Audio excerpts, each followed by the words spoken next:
Hello students, a very warm welcome to all of you. So today we are here to discuss chapter 3 limitations of Ohm's law. तो आज हम लोग Ohm's law की limitations यानी कि कौन कौन सी कंडीशंस है जिनमें Ohm's law इनवैलिड हो सकता है वो डिस्कस करेंगे. तो फर्स्ट ऑफ ऑल लिमिटेशंस का मतलब आपको समझ में आ गया होगा, यानी कि उसके लिए जो अपवाद है ना, Ohm's law जहां नहीं लगेगा यानी Ohm's law जहां अपवाद है, एक्सेप्शन है, उन केसेस को अपन स्टडी करेंगे. तो सबसे पहला जो केस है आपका वो ग्राफ से अपन इसको बहुत आसानी से रिप्रेजेंट कर सकते हैं. ग्राफ से यदि मैं शो करना चाहूं तो V प्रोपोर्शनल टू I का जो ग्राफ आता है वो straight line equally incline to both the axis.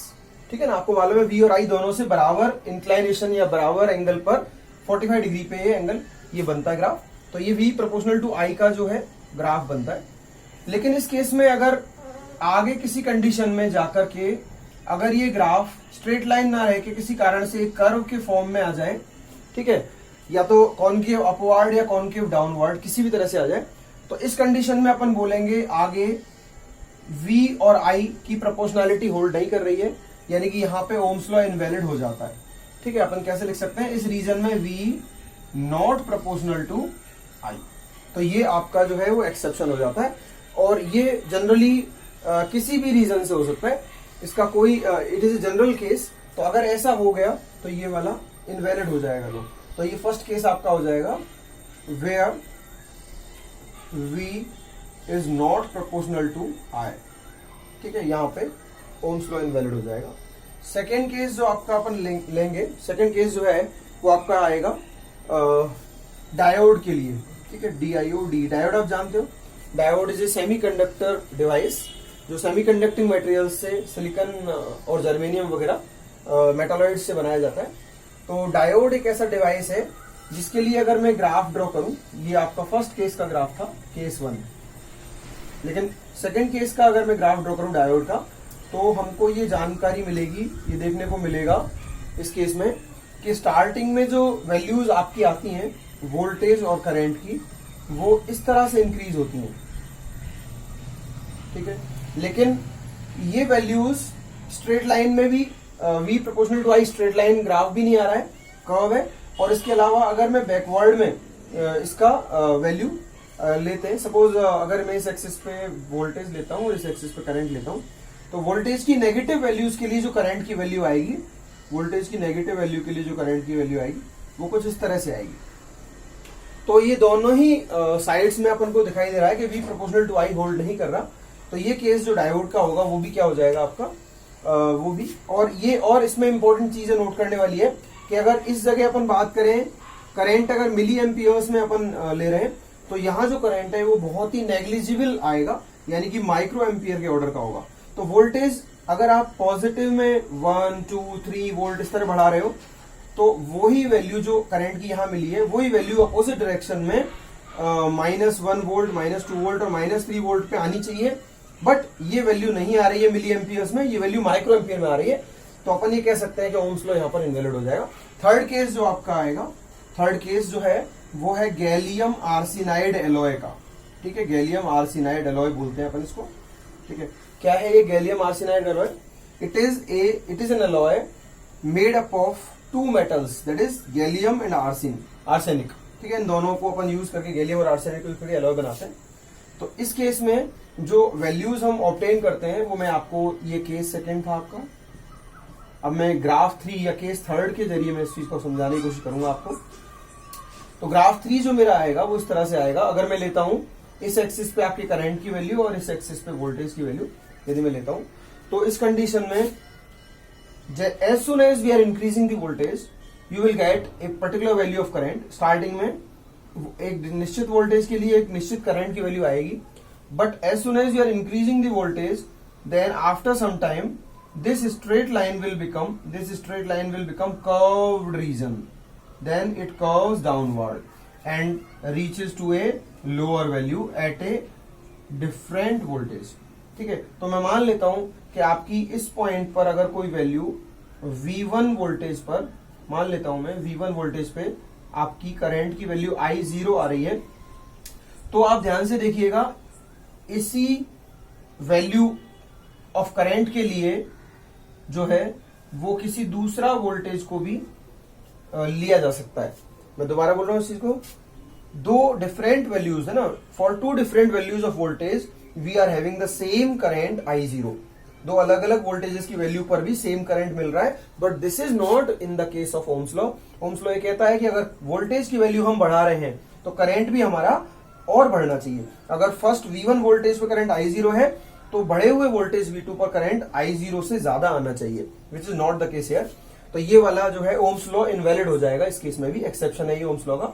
और आपको ये विशेष ध्यान रखना पड़ेगा, जहां तक स्ट्रेट लाइन फॉलो हो रही है उस पार्ट में V प्रोपोर्शनल टू I है, लेकिन उसके बाद जहां से कर्व होना स्टार्ट हो गया कॉनकेव डाउन, तो कर्व होना स्टार्ट हो गया, यानी कि मैं इसको बोलूंगा ये वाला रीजन है आपका, ऑलमोस्ट ये रीजन है, ठीक है ना। मैं इसको मार्क कर देता हूं, ये रीजन आपका।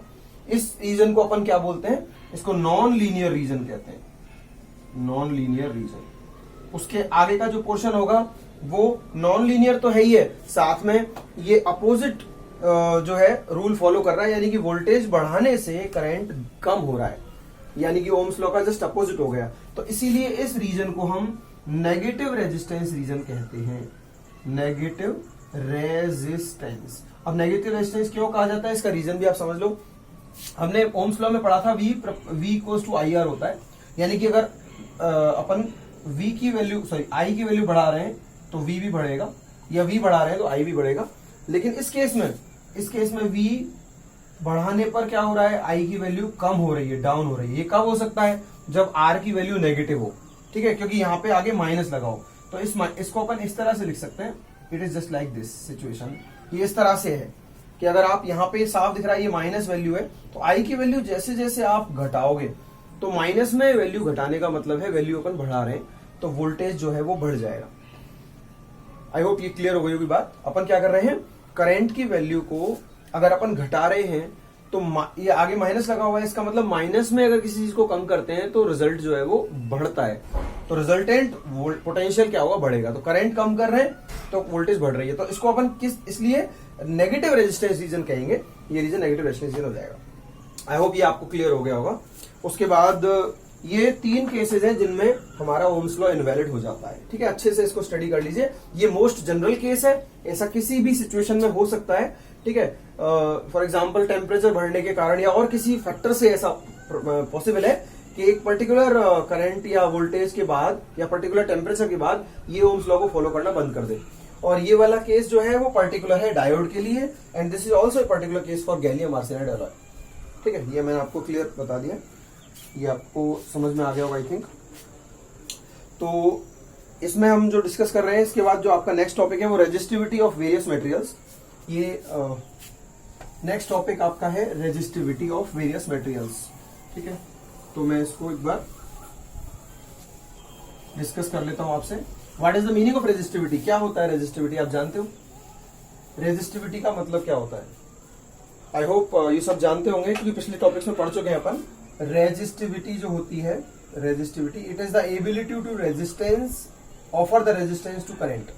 रेजिस्टिविटी का मतलब होता है इलेक्ट्रॉन्स के फ्लो में रेजिस्टेंस डालने की जो प्रॉपर्टी है वो मटेरियल के नेचर की वजह से आती है। रेजिस्टिविटी किसकी वजह से आता है, नेचर की वजह से आता है। और ये हर बॉडी के मटेरियल के लिए यूनिक वैल्यू होती है, फिक्स्ड वैल्यू होती है, जो उस मटेरियल के लिए हमेशा यूनिक रहता है, ठीक है। तो अब मैं अलग अलग मटेरियल्स जो है, हम 3 केसेस हम जानते हैं, मेटल्स, मेटालॉइड्स और नॉन मेटल्स। ये शायद आप जानते हो। मेटल्स जो होते हैं सारे वो कंडक्टर्स होते हैं, कंडक्टर। नॉन मेटल्स जो होते हैं वो इंसुलेटर्स होते हैं, और मेटलॉइड्स जो होते हैं आपके वो सेमी कंडक्टर्स होते हैं, ठीक है।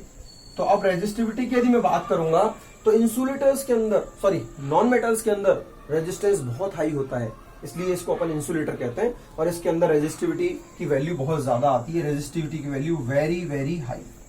नाउ रेजिस्टिविटी की वैल्यू, क्योंकि रेजिस्टिविटी का सिंबल ये रो होता है। फिर उसके बाद कंडक्टर्स के अंदर रेजिस्टेंस बहुत कम होता है, करंट बहुत आसानी से गुजर पाता है, तो अपन रेजिस्टिविटी की वैल्यू क्या है, वेरी लो बोलेंगे इसको। तो ये जो वैल्यू है ये बहुत कम होगी, और इसीलिए इसको एक गुड कंडक्टर कहते हैं। Metals are the good conductor of electricity. इसका रीजन आपको मालूम है they have free electrons in them, उनके पास लूजली बाउंड इलेक्ट्रॉन्स होते हैं जो रूम टेम्परेचर पे हीट को एब्जॉर्ब करके फ्री होकर के मूव करने लगते हैं। जबकि इंसुलेटर्स के पास फ्री इलेक्ट्रॉन्स या लूजली बाउंड इलेक्ट्रॉन नहीं होते, they have tightly bound electrons, so they do not come out after gaining the temperature from room. ठीक है, वो रूम टेम्परेचर को गेन करके और वो बाहर नहीं आ सकते, उनके पास इतनी एनर्जी नहीं होती है। तो ये आपको अगर बात क्लियर हो गई हो तो 3 चीजें थी इसके अंदर, insulators, conductor and semiconductor. Semiconductors का जो केस है वो मेटालॉइड्स होते हैं, आप जानते हो, जो पीरियोडिक टेबल के अंदर स्टेयर्स पे मिलते हैं, जिनको अपन बोलते हैं, एक साइड में हमारा नॉन मेटल्स होते हैं पी ब्लॉक में और दूसरी तरफ पे मेटल्स होते हैं और बीच की जो स्टेयर्स होती हैं उन पे ये मेटालॉइड्स मिलते हैं। ठीक है, मैं पी ब्लॉक को अगर मैं ड्रॉ करूंगा तो कुछ इस तरह से स्ट्रक्चर बनती है, आपको मालूम है। इस तरफ जो होते हैं वो नॉन मेटल्स होते हैं, इस तरफ हमारे मेटल्स होते हैं। ये पी ब्लॉक की स्ट्रक्चर बता रहा हूँ, पी ब्लॉक। ठीक है, और उसके बाद ये जो स्टेयर्स होती हैं इन पे आपको सिलिकॉन, जर्मेनियम, ठीक है, ऐसे बहुत सारे सिलिकॉन, जर्मेनियम, ऐसे बहुत सारे आपको नॉन मेटल मेटालॉइड्स मिलते हैं। तो इनकी जो प्रॉपर्टी होती है वो इसकी हाईली कंडक्टिंग, इसकी मॉडरेटली कंडक्टिंग यानी सेलेक्टिवली कंडक्टिंग। इसके अंदर चार्ज कैरियर होते हैं, बहुत लिमिटेड क्वांटिटी में फ्री चार्ज कैरियर होते हैं, तो ये लिमिटेड क्वांटिटी में कंडक्ट करता है। ठीक है, तो ये क्या बोलेंगे, इसकी resistivity something in between these two, इनके बीच में कहीं आएगी रेजिस्टिविटी। तो अब जो टेबल आपके बुक में टेबल 3.1 दिया हुआ है, मैं इसको आपको याद दिलाता हूँ। Table 3.1 in NCERT text book ये दी हुई है आपकी। ठीक है, तो इसको आप एक बार स्टडी कर लीजिए, इसमें आपको मालूम चल जाएगा। मैं sum of the values I am taking. Silver की जो रेजिस्टिविटी होती है, ठीक है, silver is the best conductor. ठीक है, उसकी रेजिस्टिविटी होती है 1.6 इंटू 10 टू द पावर -8। ठीक है, इसकी जो वैल्यू है सिल्वर की 1.6 इंटू 10 टू द -8, जो वैल्यू आपकी 0 डिग्री सेंटीग्रेड पे मेजर की गई। ये आप जानते हो टेम्परेचर पर डिपेंड करता है रेजिस्टिविटी, तो इसलिए हर टेम्परेचर के अकॉर्डिंग एक अलग वैल्यू आएगी। तो मैं 0 डिग्री पे स्टैंडर्ड वैल्यू इस टेम्परेचर पे मेजर कर रहा हूं, तो इसकी वैल्यू ये इतने ओम मीटर आती है। Ohm metre is the unit of resistivity. उसके बाद सिल्वर का ये वैल्यू है, क्योंकि माइनस में इसलिए बहुत कम रेजिस्टिविटी है, बहुत लो वैल्यू है रेजिस्टिविटी की। देन सेकंड, अगर मैं कोई दूसरा केस लेता हूं, सपोज सेमीकंडक्टर्स ले लेते हैं अपन, तो सेमीकंडक्टर्स अगर अपन सिलिकॉन ले लेते हैं, सपोज सिलिकॉन, तो सिलिकॉन की जो रेजिस्टिविटी की वैल्यू है वो आपकी अप्रोक्सीमेटली 2300 के करीब आती है। ठीक है, ओम मीटर। तो ये मॉडरेटली कंडक्टिंग कहलाएगा, यानी कि लो वैल्यू ऑफ रेजिस्टिविटी। और हाई वैल्यू ऑफ रेजिस्टेंस जो है वो आपका इंसुलेटर्स में मिलता है। तो इंसुलेटर्स का कोई एक एग्जांपल अपन ले लेते हैं। फॉर एग्जांपल मैं प्योर वाटर ले लेता हूं, तो प्योर वाटर आपका इंसुलेटर हो जाएगा, प्योर H2O वाटर। ये एक इंसुलेटर है, आपको मालूम ही है। प्योर वाटर नॉन कंडक्टिंग है, जबकि एसिडिक वाटर या बेसिक वाटर जो है जिसमें आयंस होते हैं वो कंडक्ट करता है। तो प्योर वाटर में जो है आयंस की एब्सेंस होने की वजह से ये कंडक्ट नहीं करता। तो मैं इसके बाद जो उसकी वैल्यू है वो है 2.5 इंटू 10 टू द पावर 5। ठीक है, ohm metre. This is a high value, this is a very high value. तो ये बहुत हाई वैल्यू है, फिर मॉडरेट वैल्यू है और ये लीस्ट वैल्यू है। Silver is the best conductor. ठीक है, one of the insulator is this one and one of the semiconductor is this one and one of the insulator is this one. तो ये आपको मैंने जानकारी दे दी है, और ये जो वैल्यूज हैं ये आपको हमेशा याद रखनी होती हैं, केवल लिमिटेड एलिमेंट्स की याद रह सके तो, अदरवाइज आपको जनरली प्रोवाइडेड हो जाएंगे न्यूमेरिकल्स में। ठीक है, तो इसके बाद का एक टॉपिक है जिसको अपन फॉर दिस ईयर वो डिडक्ट कर दिया गया है, हटा दिया गया है। उसका नाम है रेजिस्टेंस की कलर कोडिंग, कार्बन रेजिस्टर्स और उसकी कलर कोडिंग।